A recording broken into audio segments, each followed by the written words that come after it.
Hello, everyone. Thank you for joining me tonight. Would like to introduce myself. For those who doesn't know me, I'm soprano Christina Thé. I'm soprano Andalus. Soprano is an opera singer, and apparently I am a writer too during the lockdown.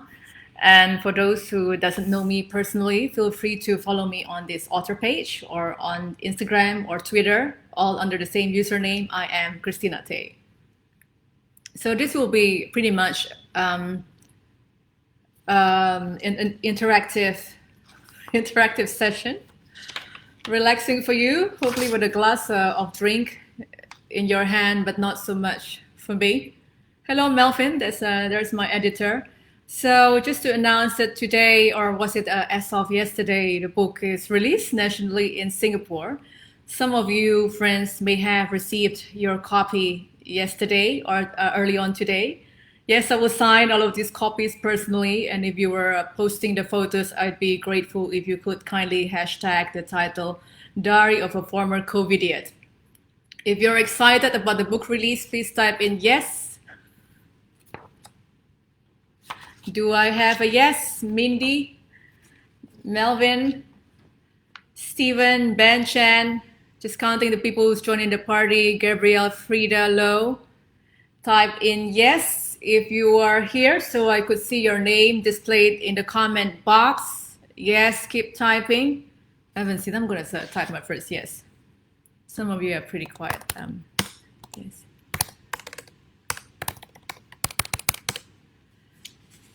Yes, yes, yes. So for those attending, there will be a quiz and a prize in the end, if you stay put until the end. A hint, one of the answers is at the slideshow I put up earlier. Thank you for all. Hello everyone. So one of the answers is at the slideshow I put up earlier before I put up this calendar announcement that we're having this book release. So I'm supposed to have some promotional message here. I'm confused because I'm a technological dinosaur. But I will start with my... I'm not singing today. There might be an occasion. Thank you for all your participation, amen to that.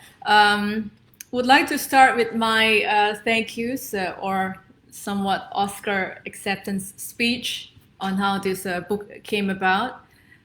Firstly, Felix Chong, if you are here, could you put your hand up and say yes, hi, on the comment box so that we could all see where you are. Felix, are you there? If it's not, anyway, today is Felix's birthday. Felix Chong, the author, and it's very kind of him to join in our online party right now, even though today is his birthday. So happy birthday to you, Felix, and thank you for everything. I could not have done this without you. You are my sifu. I think compared to him, if you know like those kung fu movies, he'll be like one of those people, or no, those sifu that's up in the mountain, and just one of those little people in the bottom. So yeah, thank you so much for everything.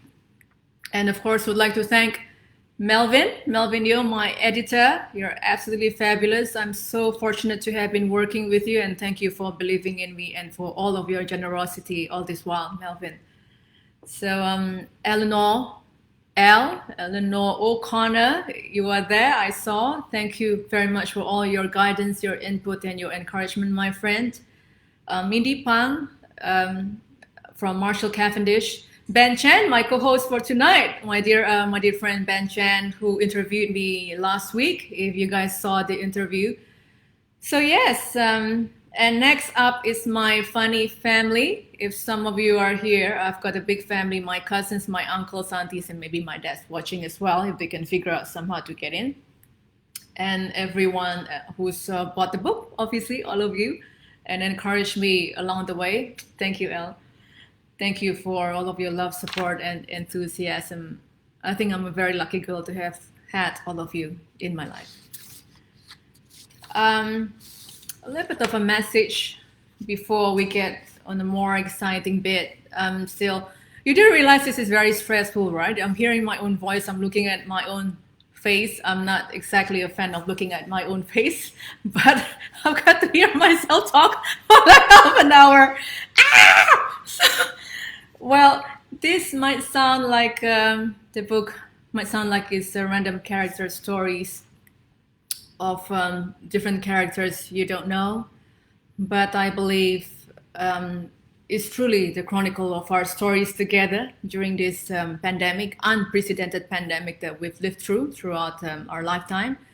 This is truly is our diary. It's not just my diary, it's not these people's recollections, but it is our diary. So for people who lived through this pandemic, we all experience the same thing. And for people in the future who read the book, they would be able to tell this was how we lived. I hope somehow it cheers you up. I do believe laughter is the best medicine.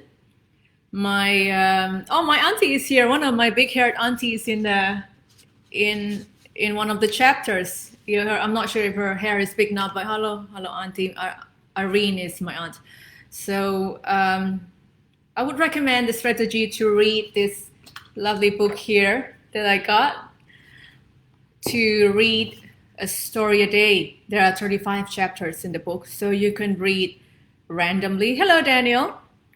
Read randomly and just open the book to whichever chapter brings you to, and that's your supply of hopefully smile for the day.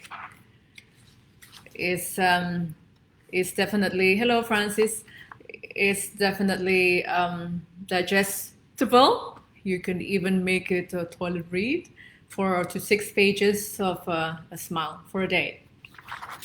So I do write this quick because this is, oh my God, this is absolutely taxing. Try being me talking to you right now. And if you like it, I hope you'll share it with others and make somebody else's day. And I hope the book will cheer them up too. There are some questions about chapter recommendations. Do flip open to, for example, it is what it is, the introduction page, and then you could see whichever take your fancy, especially if you're watching this video later. And if you have the digital version, you can click through the topics that would appeal to you. For example, if you're a parent, you might skip through to parenting and home-based learning, which was an ordeal for us all. Or if you're into friendship, you can flip through friendship. Or if you want to see how funny my family and yours are, then do flip through the family chapter. Will you do a short reading for us? Yeah, I can do. Thank you, Mr. Ruben Lai, Tenor. Chapter recommendations. For example, if you're an opera singer or into music, you might flip to chapter 13, the music room. I've already recommended what's on parenting and what's on people, but I would guarantee one thing: it is not boring, and I strive that every chapter should be different from the next. Hopefully, there is a fairy tale. There is, if you saw my interview last week, an interview with the fake porn stars, which might be some of you. So, do explore and discover. Would you like, hang on. There are some preliminary questions that are received offline as well. No, not singing. Before we get into the Q&A and get into the interactive part, I've got this preliminary offline questions that I printed because I'm blind as a bat without my glasses on right now. We'll start with number 1. Is somebody named Leo. Well, I actually tasked somebody else to ask all these questions, so I don't know these people. Somebody asked, are you single? Strictly speaking, yes, single by marital status, but Depends who's asking. I think my answer would vary from very single to I'm a nun. Question number 2, offline question from Ben, not Ben Chan, my co-host here. My hobbies are soaking in a bath, reading, watching live theater, obviously. And within all these 3 activities, we know at hand. Next question, what do you think is a versatile word? From somebody named Tiffany. So after Ben comes Tiffany, not Jerry. Other than one obvious 4-letter word starting with an F, I reckon the word shake is quite versatile. I once did an essay with the word shake, 100 words of shake, and it was quite fun. Okay, the last one before we go interactive with all of you. Somebody said, I would like to see you eat something. Who on earth asked this kind of thing? Was somebody named Alex? I would say, no, not tonight, honey. In my last opera video, digital video that you might have seen some weeks past, and I'm gonna have a finale this Sunday as well with Larietta. So in that last video, they made me eat my own burnt muffins. It wasn't chocolate, I burnt it. It was a pre-mixed muffin and I burnt it. So yeah, there goes, my cooking prowess. And apparently the producers think I didn't bite hard enough during the filming and would like me to bite harder into the muffin. I thought that most people doesn't like being bitten hard, so that's why I took it nice and slow. But, some like it hard, some like it not. And if you win the quiz, hint, hint, hint, you can see me eat. All right, another question. Somebody who's got the spoiler that I cannot cook asks, if you cannot cook, what are your plus points as a lady or a woman in this case? I would say I would add more colors into his life than he ever thought possible. And all of his emotions would be ranging from all the spectrums of emotions he would thought possible, from in love to pissed off, from very, very, all loved up, very warm, fuzzy feeling to worried or stressed out, all the spectrums. If you're up for it, here I am. So there's also a question about inspiration. Who's this? Well, yes, I really need to talk about this, haven't I? It's a mix of real characters and imaginary.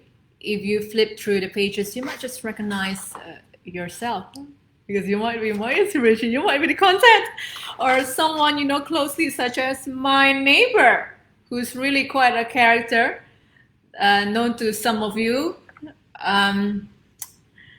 And sometimes it could be what I saw in the supermarket, like in the supermarket chapter, or maybe something I overheard. It could be a conversation I had during the lockdown with some of you guys, or an idea that my super fabulous editor, Melvin, suggested. He would suggest 3 words, and how about, for example, I would acknowledge that the chapter about food, or awkward food choices was his idea. For example, about hair was also his idea. This is how brilliant Melvin is. And then I would think, what could be funny about food, or what could be funny about hair, or who would be funny? In this case, about hair is my aunties, I reckon, could be funny. Indonesian and the big hair. My hair is not big enough because I'm pretty much Singaporeanized. And yeah, so if somebody asks as well, what are my favorite chapters? And very soon we'll go to the Q&A and live interactions. My favorite chapters are the supermarket chapter. I thought that was entertaining. And then Anna, I cried the whole way. It took 6 hours writing that, and it really goes to my heart because she was my grandmother.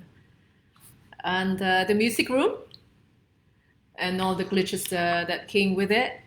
And finally, home-based learning, a survivor recounts her tale.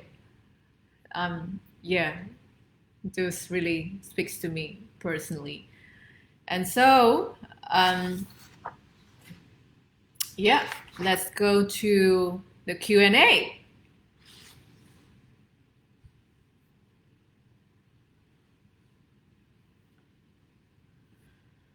All right. Just quickly having a look what you have here.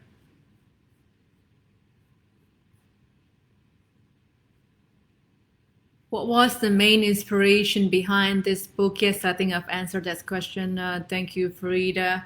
A mixture between real characters and obviously imaginary characters and happenings.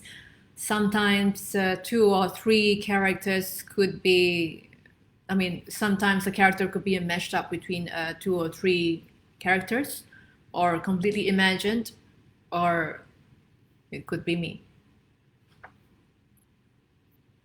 What spoiler alert? Hello, Ruben, see. My main motivation for my former, could you kindly clarify? I think if you read through the book, I was poster girl for being a Covidiot. Very shortly before this book came into place, I had my birthday festival, which was in March. And every March, every single weekend on Friday and Saturday or Sunday sometimes, I will have different groups of friends. And I separate all of you according to themes. And clearly I wasn't paying attention. But this is before the lockdown, yeah? Wasn't paying attention too much. Wasn't really worried about things, except that Dettol was everywhere and you would be ushered into wash basin whether you wanted to or not. I think you can attest to that. If those people who have attended my parties and have been told to wash their hands, please click yes right now. So yes, I was a Covidiot until my neighbor caught COVID. Don't know what. Do flip through the book and you will see it's part of my diary. Looking through more questions in the meantime. No?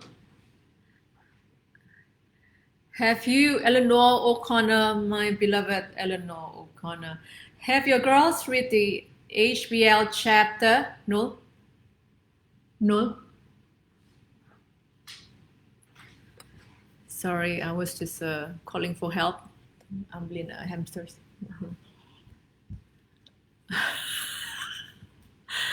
They will. So they will read the HBL chapter. They have seen quite a few and recognize all their omas, their grand aunts.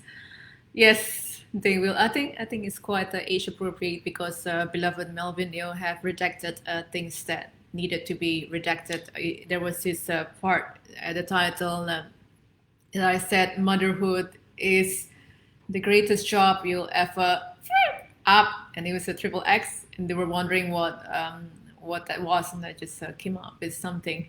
So yes, they might read that. I think they can. But then, mind you, she's about 10 years old. And addressing Melvin, you should have gone to the salon and do a special e-boot hair for tonight. Surprise all I think we have Indonesian invasion in Singapore right now, seeking refuge. Yes, Francis Wong. Hello, sister. Thank you for attending. Is this book going to be published internationally, not just in Singapore alone? Thank you so much for that question. Yes, it will, but because of COVID, we are only able to publish it internationally in March 2021, and the book will be available for purchase in Amazon, UK, US, and whichever Amazon is closest to you. Australia will be Timex. So the answer is yes. But currently, if you want to have a paperback in your hand, that will be in at goguru.com. So yes, you can have the paperback. Otherwise, about mid-September, you will have the Kindle version or on all platforms of digital book. Yes. Any more question from premiere? Singer Justin Zender. So singer and author crossed off. What's next on the list? Oh yes, the best is yet to come. Thank you, Justin, for your learned question. My middle name is YOLO, but my other tag name is Never Boring. So we'll keep you on your toes and we'll keep you posted about what's coming up next. There are some works and some talk about further books in the making, and it will definitely not be boring. So stay tuned. What is the most controversial story and why? Ben Chan, thank you, my co-host. Gosh, in the meantime, while I think, I'm a bit slow, I would like to introduce the characters, some of the cameo appearance of the characters in the book, and they are my hamsters. Hello there.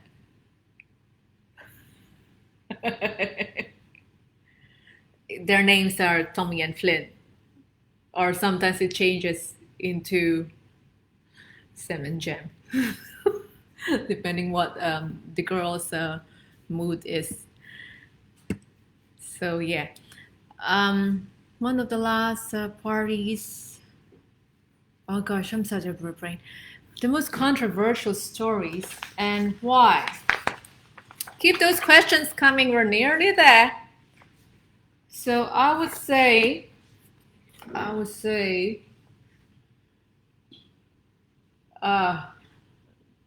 21 questions interviewed by the porn stars.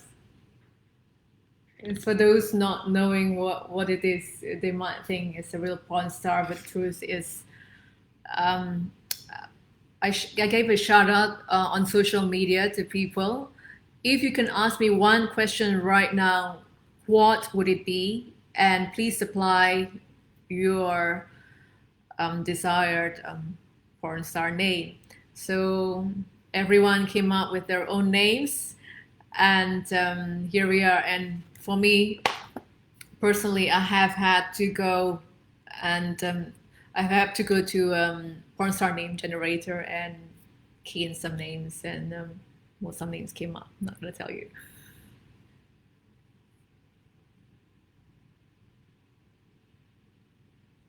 Well, Chonango is asking, what kind of research did you have to do when writing this book? Research, I talk mostly. Research through observing people, through the news. Very good question. Yeah, I mean, factual news and keeping up with the times.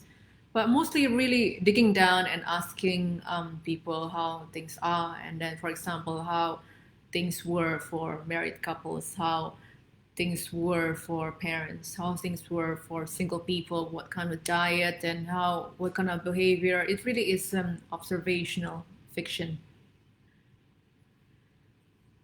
Any more questions? So yeah.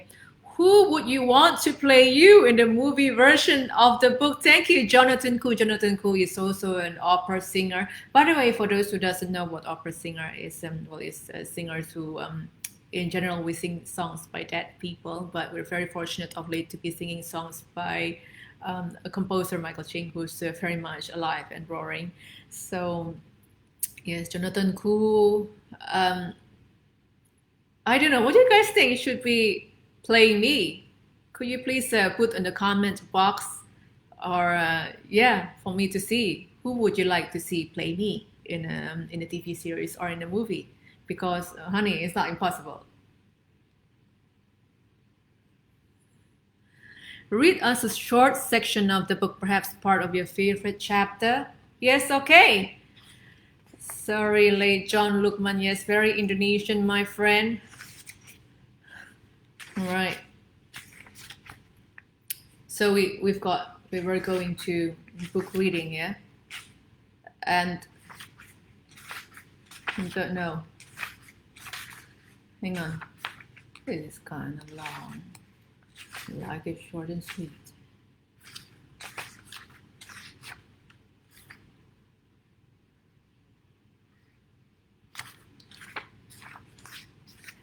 What would you like in the meantime? I will read you a fairy tale right now. Okay, since this is quite late before we wrap up, I'll just tell you a bit of a COVID fairy tale. Once upon a time, on a tiny tropical island, there lived a princess. An evil witch had cast a spell upon the common folk, and people were dying. The curse ravaged the kingdom's inhabitants. The king of the Red Dot Kingdom swiftly decreed that no common folk should step outside the castle moat, on pains of a $300 fine if they were caught the first time around, and then $1,000 if caught the second time around. And if they were very, very naughty, they might be put away in the palace dungeons and whipped, and not the kind you like. All in the kingdom were henceforth ordered to wear face coverings. They faced the same punishments should one be discovered without. The palace historians called this face covering a mask. Wear one. The king decided to lock up his only daughter in the highest tower. No one was to step in, and she could never step outside. She only had her lady-in-waiting and her pet hamsters for company, and Netflix, of course. Sadly for her hair may be somewhat long, but alas, it was not as long as Rapunzel's, and therefore not long enough for anyone to climb up. Beautifully colored though, because as soon as the king made the decree, the princess fled to the palace hairdresser to have a last-minute tincture on her hair. The same punishment was to be applied to any man attempting to break into her tower, be he noble or common. She was guarded by a mini dragon that circled the tower day and night, with phone camera and penalty tickets at the ready, to report and punish anyone who might be out of his mind. By the way, for those who just joined in, this is a reading from chapter, God knows, 11, a COVID fairy tale. Continuing on. Ahem. Condemned to live alone in the tower, the princess was very sad. She spent her days looking out of her tower window and wondered about life and her many, many suitors. But the king and the witch had underestimated the bravado of overexcited young hormones. Several princes from faraway lands had heard about her plight. As an exception to the king's decree, anyone at all, who managed to evade the mini dragon's sight and somehow entered the tower could stay. However, he had to stay with the princess in the tower and could never step out for the duration of the evil witch's reign of terror. But this could only happen if the princess allowed it by removing her surgical blue face veil to show her consent. Days passed, and the suitors circled the castle moat, devising strategies on how to see the princess. The first prince arrived on an expensive white horse called Beamer. He came bearing a few bottles of magical grape juice from faraway lands called France. To brighten her days, she said. He, not she. The princess's lady-in-waiting accepted the gifts gracefully, and the princess observed from afar. But her veil stayed on. The prince and his horse took their leave.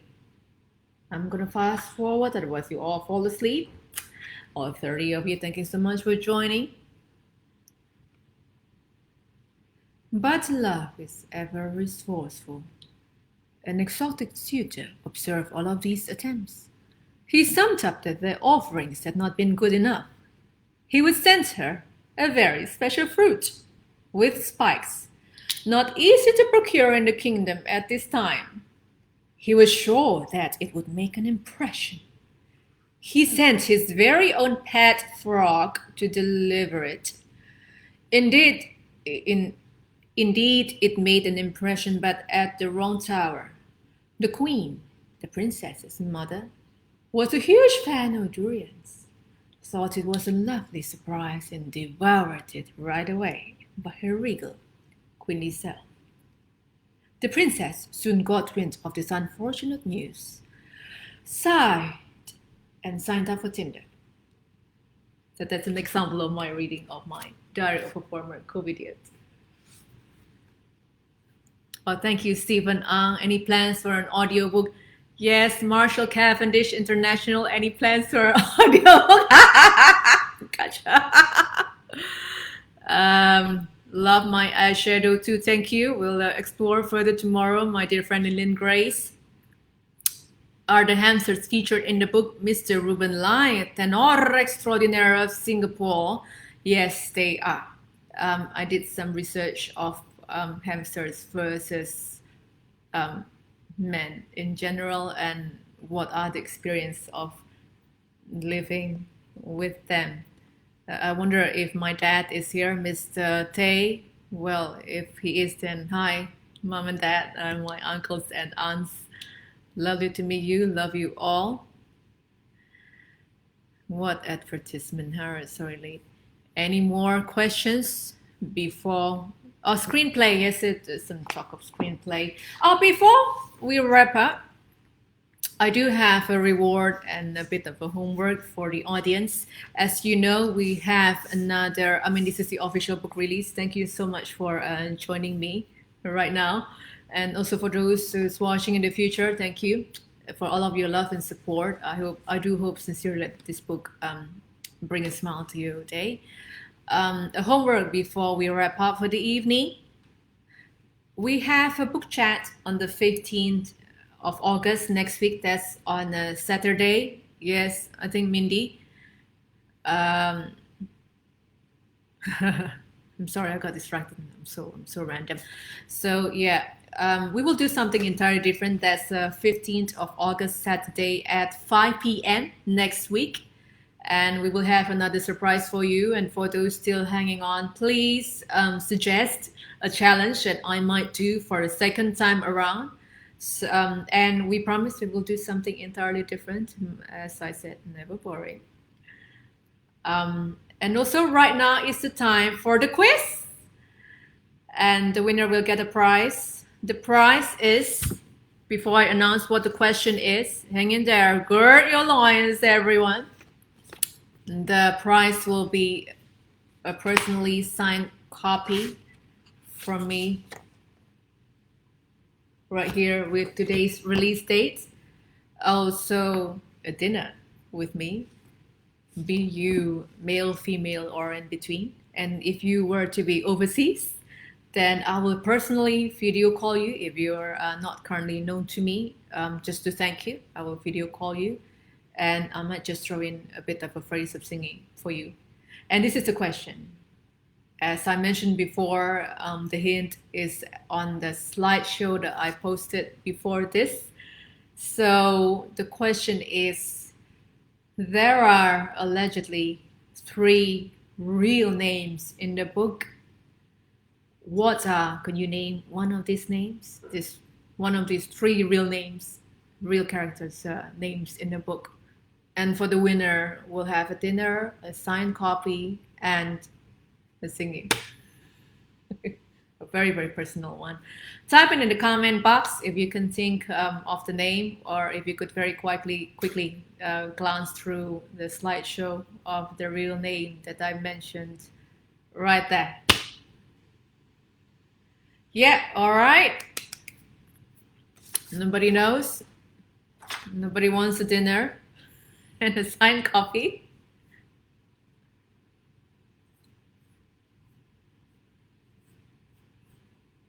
Type in your comments.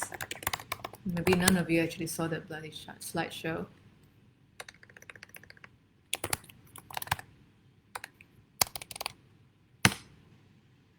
So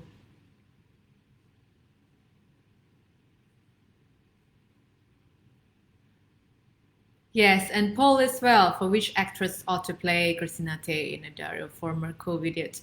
Thank you for appreciations for this reading. Has anyone thought of what's the real name that I mentioned? Still waiting. Still waiting. In the meantime, we'll before we close, you can message me personally with the answer, and I will contact the winner on who wins. First come, first serve, as always. Well, I do hope. Just gonna thank all of you guys. So Yilang, Ika, Ben, of course. Natalie, thank you for being there. Ben, Ruben, Tonango, yes, Harry, Lim. Looking forward to the second book of on COVID's graduate. Hopefully, I'm wondering if we've all graduated to COVID college or not. Well, I hope we are, unlike some people on the other side of the world.